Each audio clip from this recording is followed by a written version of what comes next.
તમામને જાહેર આમંત્રણ છે.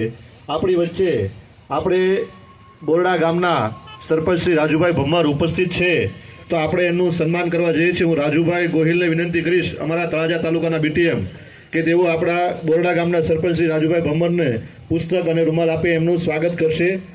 આપણે જે જગ્યાએ કાર્યક્રમ કરવા જઈ રહ્યા છીએ એ કાર્યક્રમમાં ખૂબ જ આપણને સપોર્ટ કરેલ છે, તે બદલ ગામના પ્રથમ નાગરિક રાજુભાઈ ભમ્મર સરપંચશ્રી, આ પ્રાકૃતિક ખેતીની મુહિમ લઈને જેમનું આમ કહેવાય ને ખંભે ખંભો મિલાવીને દોડે છે એવા કનુભાઈ ભટ્ટ.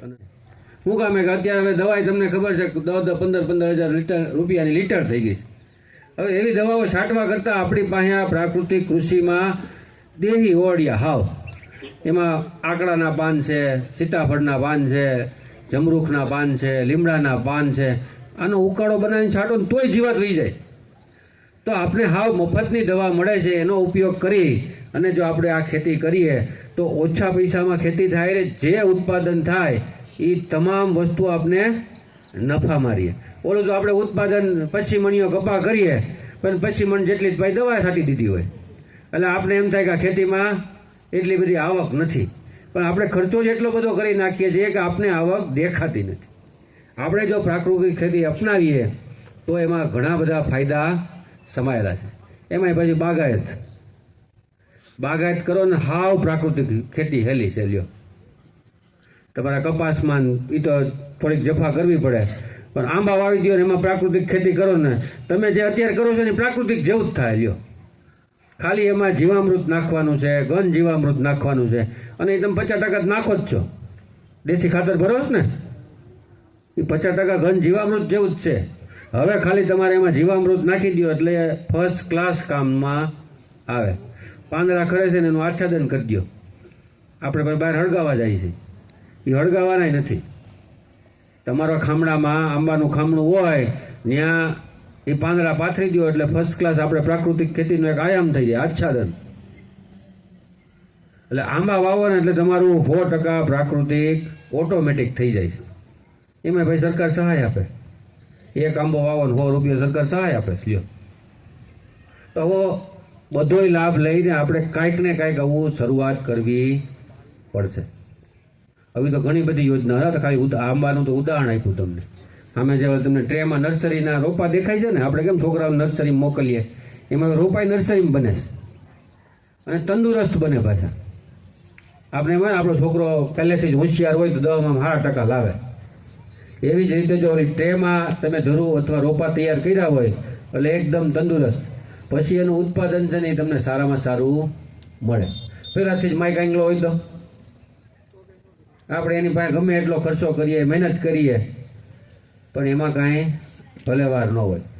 આ જો નર્સરીના છોડ એ ટ્રેમાં કરો તો ફૂલ્લી તંદુરસ્ત, એક પણ એમાં રોગ ન હોય, એક પણ જીવાતે ક્યાંય ડંખ ન મારેલો હોય, એટલે એકદમ તંદુરસ્ત આપણા ખેતરમાં વાવીએ તો એનું ઉત્પાદન છે એ આપણે સારામાં સારું મળે. એવું જો ભાઈ તમારું નેટવાળું બનાવવું હોય ને, નેટ હાઉસ, એમાં સરકાર 2,27,500 રૂપિયા સહાય આપે. કેટલી? 2,27,000 નેટ હાઉસ બનાવવામાં. એમાં 12 માસ પાછી ખેતી થાય, શાકભાજીની તમામ. મોટા મોટા ઓલા મરચાં જોયા છે ને, લાલ ને પીળા ને લીલા ને કેપ્સિકમ, એની ખેતી હારામાં હારી થાય. એવી જ રીતે ઓલી ફેક્ટરીમાં બની હોય ને એ કાકડી આવે. લ્યો તમને એમ લાગે કે આ બધી ફેક્ટરીમાં જ બની છે, પણ અહીંયા નેટ હાઉસમાં બની હોય ખીરા કાકડી, એની ખેતી એ સારામાં સારી થાય.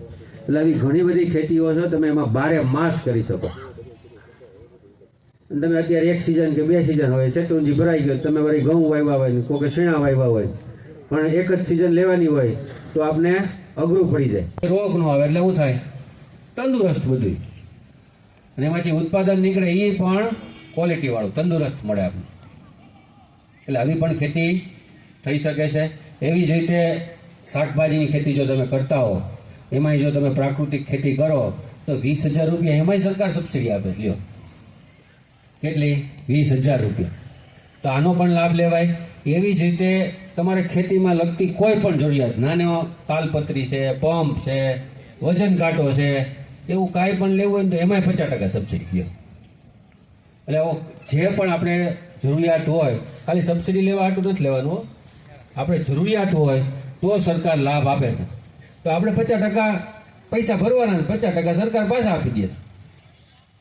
તો આનો લાભ લેવો જોઈએ. એવી જ રીતે તમામ ફળપાક, કોઈ પણ ફળપાક વાવો, બોયડી વાવો ને તો એમાંય સબસિડી આપીએ, સીતાફળ વાવો તો એમાંય સબસિડી આપીએ, આંબા છે, લીંબુ છે, ચીકુ છે, નાળિયેર છે, આ બધામાં ઢગલો સબસિડી આપીએ. નાળિયેર વાવો તો 37,500 સબસિડી આપીએ. લ્યો 37,000 બધું હેક્ટરે. આ તમામ વસ્તુ જે બોલું છું ને બધું હેક્ટરે હો. હેક્ટર એટલે ખબર છે ને, હાથ બારમાં લખ્યું હોય એટલા એમ. 1 હેક્ટરને 32 ગુઠા, બધું જેટલું બોલું છું બધું હેક્ટરે છે. પણ 37,000 એટલે કઈ ઓછી રકમ નથી. હે, નાળિયેરી વાવવામાં સરકાર 37,000 રૂપિયા સબસિડી આપે છે, ઓછા કહેવાય? આંબા વાવવામાં 40,000 રૂપિયા આપીએ. 6 વીઘાના આંબા વાવો તો સરકાર 40,000 રૂપિયા તો તમને સહાય આપે. એટલે જેને જે વાવવું હોય, આપણે એમ નથી કહેતા કે તમે આંબા જ વાવો. આપણી જમીન નબળી હોય, નાળિયેરી સારી થતી હોય, નાળિયેરી વવાય. અને એમાંય પાછું પ્રાકૃતિક નાળિયેર, આંબા, આ બધી એવી વસ્તુ છે ને, તમારું પ્રાકૃતિક હોય 100% થાય. લ્યો એટલી બધી આ બાગાયત પાકમાં શક્તિ છે. ઓમે શક્તિ છે. નાળિયેરનો ત્રોફો તમને ખબર જ છે, શક્તિનો બાટલો છે. હે, અને ભાવે અત્યારે કેટલા સારા છે. 50 રૂપિયાનું એક નાળિયેર વેચાય છે. લ્યો હોલસેલમાં જાઓ, વેચવા જાઓ તો 30 રૂપિયા તો અત્યારે આરામથી આવે. એક નાળિયેરી 300 નાળિયેર કાઢે. કેટલા? 10 રૂપિયા ગણો ને તો કેટલા થાય? હે, 3,000ની એક નાળિયેરી થાય. એટલે આવું કંઈક વિચારીને કરો તો આ સબસિડી લેખે લાગે અને તમારે 2 પાંદડે થાવ નહીં. આપણે ખેતીમાં જે વસ્તુની જરૂરિયાત હોય એમાં સરકાર બધે 50%થી લઈને 75% સુધી સબસિડી આપે. લ્યો થોડી કાટી કરવી પડે, ઓનલાઈન ફોર્મ ભરવા જવું પડે. ઘેર બેઠા કોઈ નહીં દેવા આવે, આપણે ઓનલાઈન ફોર્મ ભરવું પડે તો આ બધો લાભ મળે. અને એમાં તો આપણે હોશિયાર છીએ, કરતા હોય ત્યાંથી જ અરજી થઈ જાય. એટલે પહેલાં હવે ધક્કા થતા ને કે ભાવનગર ધક્કો થાય છે સાહેબ, અમારે કેમ ના આવવું, બહુ આગવું પડે. પણ હવે તો એ ધક્કોય નથી, તમારા ગામમાંથી જ અરજી થઈ જાય. એટલે આનો લાભ પુષ્કળ. એમાં 2 કરોડ રૂપિયા સબસિડી આપી. એટલે 500,000 રૂપિયાથી લઈ અને કોલ્ડ સ્ટોરેજની 2 કરોડ રૂપિયા સુધીની સબસિડી બાગાયત વિભાગ આપે. ખેતરમાં ઓલા પ્લાસ્ટિક પાથરેલ જોયા છે, મલ્ચિંગમાં જ સબસિડી છે ને. હવે પાછા એને ઉઠાડવાના આવ્યા છે, ગ્રો કવર, એમાંય સબસિડી.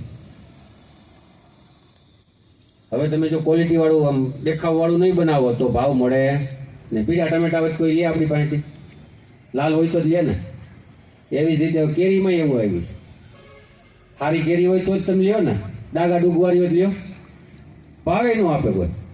કેરીને પહેરાવાની કોથળીના પૈસા આપીએ. લ્યો ફ્રૂટ બેગ 17,000 રૂપિયા ખાલી એ કોથળી પહેરાવાના આપ્યું. કેળની ખેતી કરતા હોય તેને લૂમમાં પહેરાવાના, એમાંય પૈસા આપીએ. એટલે આવું બધું કાંઈક ને કાંઈક ટેકનોલોજી અપનાવશો